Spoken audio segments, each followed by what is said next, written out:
Okay.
Okay.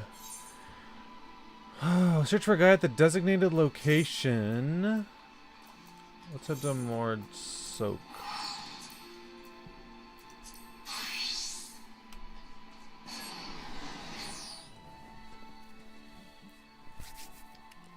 Amarong. Here we are. Ba-da-da-da-da.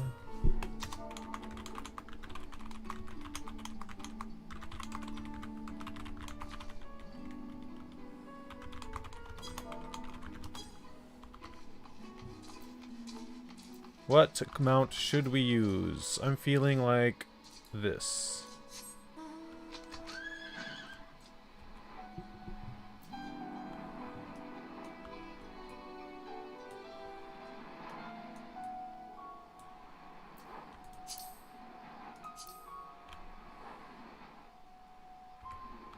I can't stay up too late tonight. I have work tomorrow, but have fun with it. There's lots of fun and interesting fights.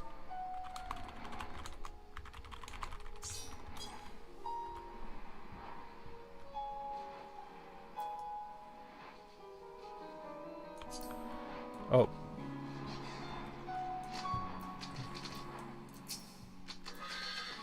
She can't have gone far, especially not in those heels. Oh, you're not an NPC? Look how cute I look, though. I got the whole Deep Shadow set. I'm so cute.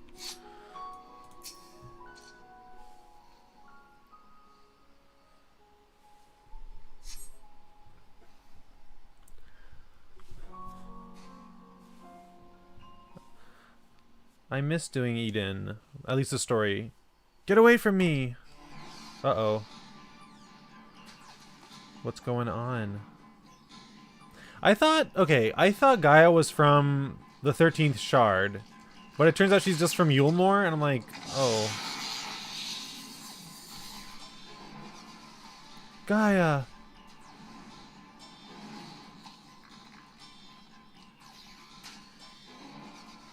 Aren't you like a Dark Knight? It seems I've no choice.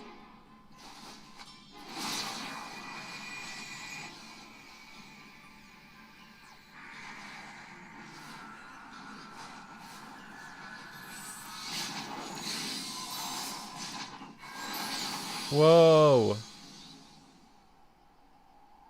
What did she do to it?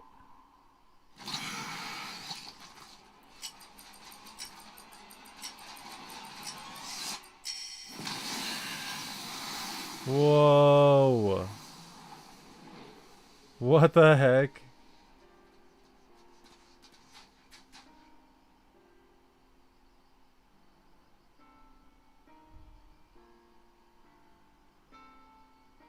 That was her mechanic from the Eden fight. Eden 3, was it? What am I?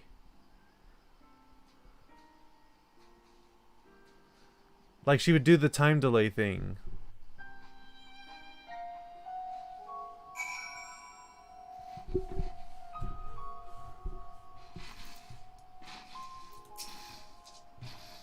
I'm not entirely sure what I just witnessed, but I'm glad she's unharmed. Powers befitting the Oracle of Darkness. When you fought Gaia, she opened void gates, yes? Back in the source, portals such as those were all too common, but tearing open the veil between the 1st and the 13th is a different matter entirely. We should be thankful that she's not of a mind to turn that power against us, for now. A most fascinating application of ethereal manipulation. The destructive blast did manifest a significant span of time after the initial casting. With sufficient mastery of such a technique, a second spell could be made to smite the target at precisely the same moment. While it would demand exceptional ethereal control, its tactical potential cannot be denied.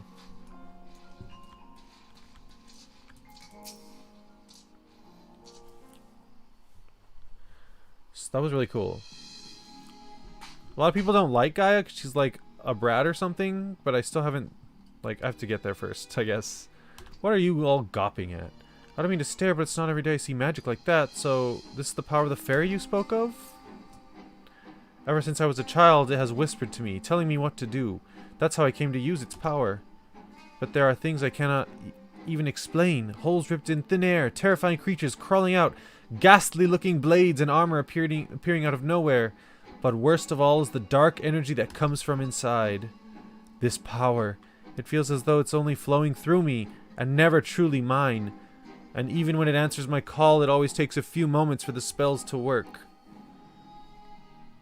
So, in summary, you don't have control over the magic. Well, it's not as if I ever tried to control it. I haven't made a habit of fighting wild beasts. Unfortunately, it's part and parcel of traveling through Amarang, and while I understand that you want answers, you're not going to find them unprepared as you are. But if your heart is set on this, then we'll help you. Rin, think about what you're saying. You're seriously considering taking Gaia to see Eden? There's no telling what might happen if she loses control again, so the safest option is for her to stay away until our work is done. Somewhere we can keep an eye on her. You must realize, it's for her own good. She's like, you dumb bitch. I must concur with Thancred's assessment. At present, we know precious little of Gaia's origin and still less of her powers. If she is indeed the Oracle of Darkness, her presence may complicate a task already fraught with peril, placing our mission and our own well-being in jeopardy. In full knowledge of the risk, dost thou still wish to pursue this course? Yes. She's gonna nod, watch. I do. They're gonna get married. It wasn't so long ago that I was living in isolation, being held against my will. Maybe the people keeping an eye on me thought that was for my own good, too. But if we shut Gaia away for our own convenience, then we're no better than Valthri and Ranjit. That's a stretch. That's a bit of a stretch. She's like comparing like a tyrannical like tyrant who like fed people to his own citizens to like turn them into void eaters with like trying to keep Eden safe. I've learned that when someone is in need, we must reach out a helping hand, not push them away. Now it's my turn, to do for Gaia what you've all done for me. Even knowing the danger that lies ahead, I won't choose the easy way out. That is the path I've chosen. Is that good enough for you? Well, can't say fairer than that. How about you, Urianger? The light of thy spirit doth burn bright. Mine apologies, my dear, but we felt necessary to test thy resolve. Let it suffice to say thou hast left no room for doubt. For what it's worth, Reen, I never doubted you, but make no mistake, the danger that Urianger spoke of is all too real. If you're prepared to go through with this, we'll be right there beside you. That means a lot to me, thank you. I couldn't care less who I'd travel with, but if we're gonna go, then let's get going already. There's supposed to be some sort of craft waiting at the Southern Watchtower, yes? Come along then, and don't fall behind. Walking through the sand in those heels must be like... She's a diva, is all I'm saying. Like, that takes some strength.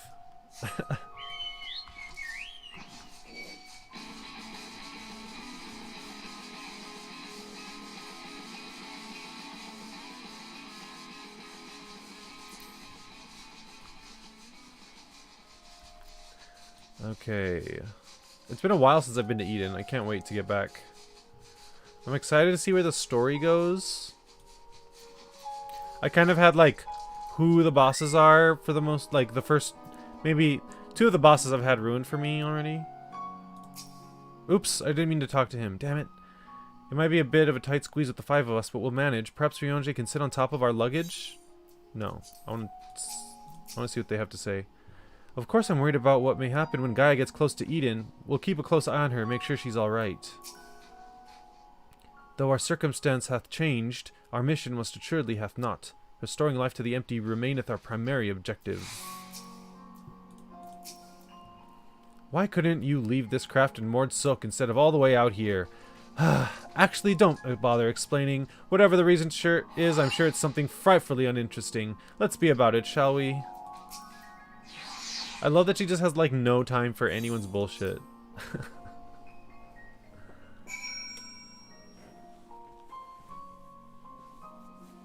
Oh, okay. No cutscene on the way there.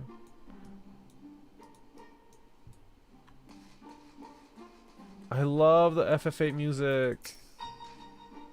I had hoped that during our absence, the rebalancing of ambient ether might work further change. Alas, 'twas not to be.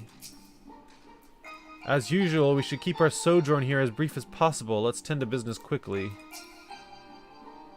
Everything seems fine here as far as I can tell. As for Gaia, she hasn't started attacking anything yet, so I'll take that as a good sign.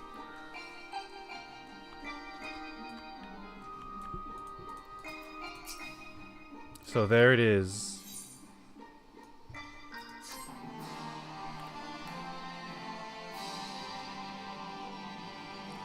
Cutscene time.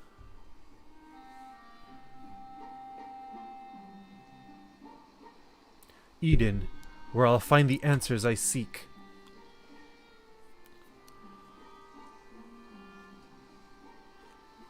Gaia. Oh, look, they changed the dialogue box. The bringer of the flood, the first Sin Eater. Would it lead me to my past or my future? Oh, her inner thought monologue. Okay. We waited on the path ahead. I couldn't say. Or what awaited. But I had no choice but to take the first step.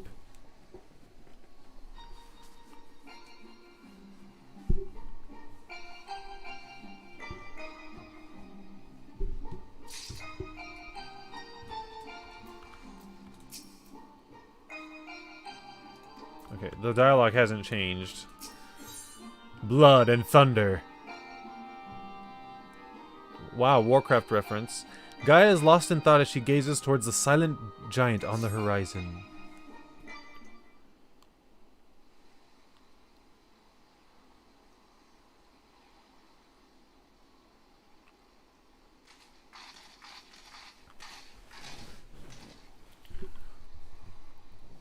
I know what it's like. It was the same for me. But I was lucky, because Thancred freed me from Yulmore, and I had a chance to see the world. More importantly, though, I met all kinds of people, and they taught me not to live in another's shadow, but to be myself. Maybe one day, you'll have that chance too. Said your piece, have you? One day? What's that supposed to mean? I don't know how the Great Oracle of Light sees such things, but for someone like me who's only known life in Yulmore, there was no tomorrow. There was no future, only the here and now. And while we waste time on these meaningless conversations, I feel each moment of my life slipping away. Time, it won't wait. Not for me, not for anyone. I don't know how much longer I can hold on to who I am. What does that mean? I'm sorry, Gaia. Gaia? Huh. That's probably not even my real name. It isn't? When Thancred asked me my name, I couldn't remember. Huh. That's when the fairy whispered to me, Gaia. But if you grew up in Yulmore, surely someone there must know who you are. Everyone I once knew had either disappeared or had been turned into Sin Eaters. Those whose faces and names I still remember, that is. In the end, we've found not a single person who so much as recognized me. As far as I can recall, I've never been the most sociable person, but still. Well, even if it's not your real name, I think Gaia sounds lovely. If you're happy with it, then that's what I'll call you. But if you're willing, instead of the Oracle of Light, please call me Reen. It's not the name I was born with, that's long forgotten now, but the one the people whom I consider family gave it to me. Is that so? Well, as much as I'd love to keep up this chatting, there's something that's bothering me. I thought the fairy would have reacted to Eden in some way, but so far nothing whatsoever. From what I gather, it wasn't until Eden started moving that I appeared out of the blue. Perhaps if I were to actually try flying it somewhere, the fairy might break its silence. If you got elements to restore or whatever it was, why don't you hurry up and get it over with? At once, your ladyship? You need to learn some manners. I'm saying this sarcastically. At once, your ladyship? Aye, it may be best to resign ourselves to her mannerisms. A good thing you're not wholly unfamiliar with attending nobility given certain company in the Scions. Of whomsoever dost thou speak, I wonder?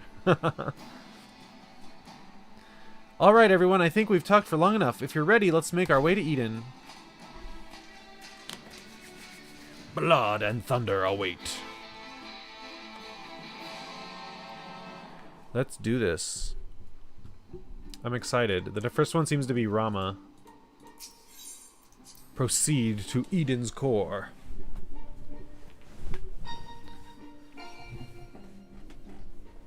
Bum bum bum bum bum. Reen's little chat with Gaia reminded me that, for all our obvious differences, there are things we have in common. I, too, grew up not knowing who my parents were. The day Louis Soir gave me the surname Waters was one I'll never forget. Years later, it was under rather more desperate circumstances that I gave a certain young girl the name Minfilia. 1.0. Little did I know that I would end up crossing time and space, taking on a meaning it could never have foreseen. It came to be passed on to one girl after another, binding them to a fate not their own. In a sense, it may be said that I chose not only one, but two names for Reen. But by whatever name she is called, she is truly her own person now.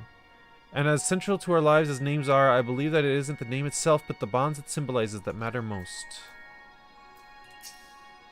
My memories, I think they're slowly coming back to me. So, coming back, they're all coming back to me now. My mother and father would constantly blather on about how the flood of light could return to end the world when we least expect it, and that we should leave each day as though it were our last. They often would say, I wish this moment would last forever. That was until they were selected for ascension by Lord Vothry and were never to be seen again. Since I had no other relatives, or even any close friends to speak of, I was left alone in the world. A past like that hardly seems worth remembering, does it? I've done some reading about the land swallowed up by the flood, but it's no easy task to find locations with a dominant element. I'm glad we have Urianger to point us in the right direction. There we go. I can't wait.